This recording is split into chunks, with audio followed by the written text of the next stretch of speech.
Hello दोस्तों, आज हम बात करेंगे यूएफएस चिप के बारे में, जो कि ईएमएमसी से भी ज़्यादा लेटेस्ट वर्जन है। और आजकल यूएफएस ही चलेगा क्योंकि ईएमएमसी का भी अभी काम ख़त्म होने वाला है लगभग। तो आने वाला जो दौर है वो यूएफएस के बारे में है, चाहे वो एलईडी टीवी से रिलेटेड हो या मोबाइल से। तो ये यूएफएस का फुल फॉर्म जो होता है वो है यूनिवर्सल फ्लैश स्टोरेज, जो कि हाई परफॉर्मेंस स्टोरेज चिप होती है। और अगर डिटेल की बात करें तो यूएफएस में सबसे बेसिक जानकारी दे रहा हूँ आपको मैं, जो कि आपको अभी यूट्यूब के अंदर में शायद ही कोई इस तरीके से बता पाएगा। तो स्टोरेज के थ्रू चलती है, जो हमारा सॉफ्टवेयर जो होता है वो एक स्टोरेज के थ्रू चलता है। बिना स्टोरेज के सॉफ्टवेयर चल ही नहीं सकता। तो जिसमें स्टोरेज टाइप का होना बहुत ज़रूरी है, जिससे वो रन कर सकता है सॉफ्टवेयर। और सॉफ्टवेयर को वर्क करने के लिए स्टोरेज की ज़रूरत होती है।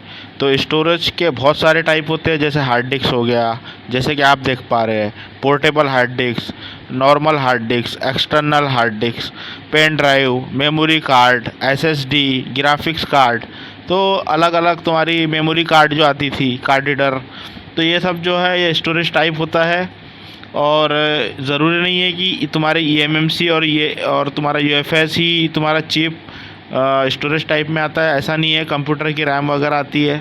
तो जितने भी डिवाइस, चाहे पुराने मोबाइल हो, नए मोबाइल हो, जो सॉफ्टवेयर से रन होते हैं, उसके अंदर में चिप आपको देखने को स्टोरेज वाला मिलेगा ही मिलेगा। और अब बात करें अगर ईएमएमसी की लास्ट स्टोरेज की, तो ईएमएमसी 128 GB लास्ट थी। लेकिन यूएफएस के अंदर क्या हो गया अभी कि 1 TB आ गई, यानी 1 TB आ गई। और अंदेशा है कि इससे भी ज़्यादा आने वाला है। तो इस तरीके से अभी जो एसएसडी आ गई तो बहुत फास्ट हो गया ये, इसकी लेयर बढ़ गई ट्रैक की। यूएफएस जो आ गया वो 4.0 वर्जन आ गया, एकदम हाई स्पीड। पुराने ज़माने के जो मोबाइल आते थे, फर्स्ट जनरेशन सेकंड जनरेशन, उनके अंदर भी स्टोरेज होती थी। तो यूएफएस कार्ड के अंदर में जैसे कि यूएफएस, ईएमसीपी, तो ये सारे क्या है, ये टाइप है। अगर स्पीड की बात करें तो इसकी ई यूएफएस जो अभी आया था लिखा हुआ, वो लेटेस्ट वर्जन के लिए रहता है। और ये जो स्पीड है, तो देखिए किस तरीके से स्पीड बता रहा है कि अभी ईएमएमसी की स्पीड कम। ईएमएमसी के और अंदर में भी जो वर्जन है 5.1 वर्जन ही लास्ट आया है। अब वो भी ज़्यादा दिन नहीं चलेगा, अब यूएफएस ही चलेगा। रीडिंग राइटिंग स्पीड में फ़र्क है, ईएमएमसी स्लो है और यूएफएस बहुत ज़्यादा फास्ट है। और आपको जो ग्राफ दिख रहा है उसमें आप देख ही सकते हैं कि ईएमएमसी का ग्राफ कहाँ पर है और यूएफएस का ग्राफ कहाँ पर है। ईएमएमसी का स्पीड और उसका परफॉर्मेंस कितना डिफरेंट है, 50% अप में जाता है यूएफएस। तो इस तरीके से हमारा जो ईएमएमसी है उसका डिफरेंट और यूएफएस का डिफरेंट ये है कि ईएमएमसी डाउनग्रेड है और 128 GB तक के ही उसका आया था ईएमएमसी का स्टोरेज, और यूएफएस का 1 TB से भी ऊपर आने वाला है। और आगे चल के यूएफएस का ही माहौल आने वाला है। और इतना खास डिफरेंट है, देख लिया आप, परफॉर्मेंस इसका डबल है, डबल।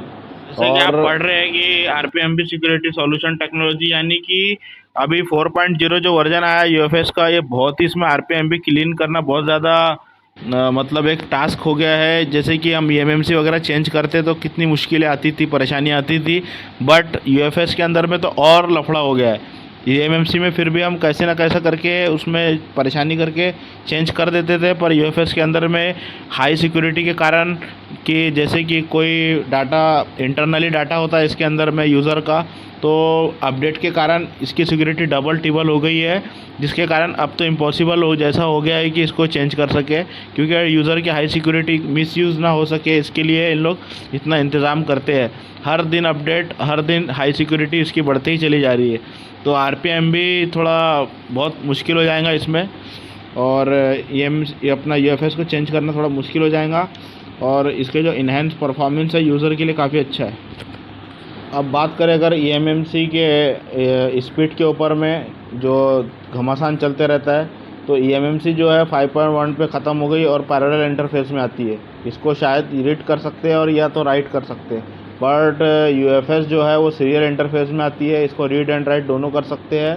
और ईएमएमसी की अगर बात करें तो 8 पॉइंट उसमें 0 से 7 तक रहता है डाटा ट्रांसफ़र इनपुट आउटपुट के लिए।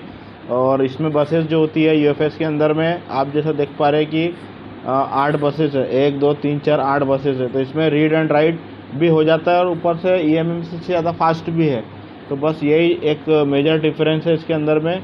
और इसलिए ये आने वाली टेक्नोलॉजी जो हमारी है यूएफएस पर डिपेंड है और यूएफएस काफ़ी अच्छा है और यूएफएस के बाद भी एक टेक्नोलॉजी पे काम चल रहा है। अगर आप लोग हमारे चैनल से जुड़े रहेंगे तो मैं उसका भी अपडेट आपको देते रहूँगा। यूएफएस के आगे भी एक और चिप आने वाली है जो कि इससे भी ज़्यादा फास्ट है, काम चल रहा है उसके ऊपर में भी। अब बात करें अगर ईएमएमसी के स्कीमेटिक या ब्लॉक डायग्राम की, तो ईएमएमसी के अंदर में कैसा है कि पूरा कंट्रोल, चाहे ईएमएमसी हो या ईएमएमसीपी हो, तो ये पूरा कंट्रोल सीपीयू कंट्रोल करता था। तो इसके जो डाटा के जो ट्रैक होते हैं ना, तो ये पावर आईसी से जुड़ते हैं। तो इसी तरह इस यूएफएस के अंदर में भी एसओसी कंट्रोल करता है। एसओसी का मतलब सिस्टम ऑन चिप। ये एक एप्लीकेशन है सीपीयू की लेटेस्ट वर्जन वाली, तो एकदम उसमें हरा वाला चिप रहता है। इसके लिए अलग से वीडियो बनाऊंगा मैं, जैसे लैपटॉप वगैरह की मैंने पिछली वीडियो बनाया हूँ। तो इसके अंदर कैसा है, दोनों का पावर आईसी, मतलब पावर आईसी से इसको कंट्रोल वोल्टेज मिलता है, जैसे वीसीसी और वीसीसी-क्यू ईएमएमसी को। तो उसी तरह यूएफएस को भी मिलता है, लेकिन इसमें दो आता है ईएमएमसी के अंदर वोल्टेज, वीसीसी और वीसीसी-क्यू पावर आईसी से।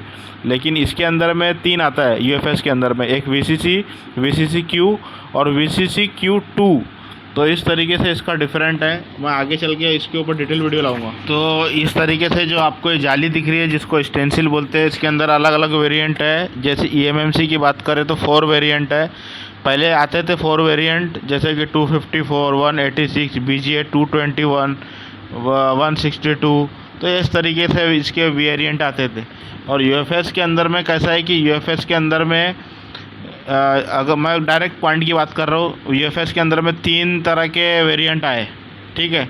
297 अभी लेटेस्ट में चल रहा है और 297 लेटेस्ट में चल रहा है। तो इसके अलग अलग एडाप्टर है। जैसे 5G सेट के अंदर में अभी 5G सेट जितने भी आ रहे हैं उसके अंदर BGA 297 चल रहा है एडाप्टर। और यूएफएस के अंदर 153, ये सब जो एडाप्टर आ रहे हैं उसको रखना पड़ता रहेगा अपने को। और ये काम करने के लिए ये सारे टूल जो दिख रहे हैं आपको लेटेस्ट वाले, इस टूल का इस्तेमाल करना पड़ेगा, क्योंकि अपडेट होना पड़ेगा आपको समय के साथ। तो इस तरीके से वीडियो हमारी पसंद आई तो सब्सक्राइब करें। धन्यवाद। लेटेस्ट टूल पे आपको सब लेना पड़ेगा, ये सब यूएफएस पे काम करना है तो आपको नए नए टेक्नोलॉजी से रूबरू होना पड़ेगा। ये जो माइक्रो आयरन दिख रहा है आपको, ये सब लेटेस्ट में है, तो